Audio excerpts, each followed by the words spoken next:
Hello everyone, আজকে share করব দিওয়ালির blog. হ্যাঁ জানি অনেকটা লেট হয়ে গেছে, বাট কি করব, খুবই ব্যস্ততার কারণে হয়নি।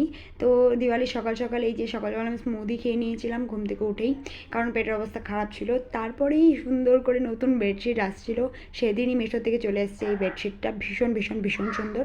তো এটা আমি পেতে ফেলেছিলাম, তখন কি সুন্দর লাগছে দেখতে। তারপরেই তো আলপনার আয়োজন শুরু করে দিই, কারণ বেশি দেরি করলে তো হবে না, অ্যান্ড আলপনা দিতে তো বেশি টাইম লাগে। সো আমি এই আলপনাটা তৈরি করেছিলাম, কেমন লাগছে সবাই জানিও। আর আমার বোন ওইদিকে রঙ্গোলি স্টার্ট করে দিয়েছিল, ওটা তোমাদের সাথে শেয়ার করলাম। দেখো তোমরা সবগুলো জানাবে প্লিজ যে কেমন লেগেছে আলপনা অ্যান্ড রঙ্গোলিটা।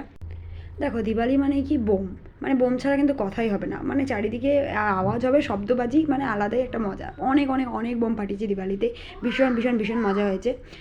স্কাই শট থেকে শুরু করে, বিশেষ করে আমার স্কাই শটটা বেশি ভালো লাগে। মানে আকাশে একটা সুন্দর রং বিরঙ্গা জিনিস দেখতে পাওয়া যায়। দেখো এটা লাস্টে আমরা ফাটিয়েছিলাম। সো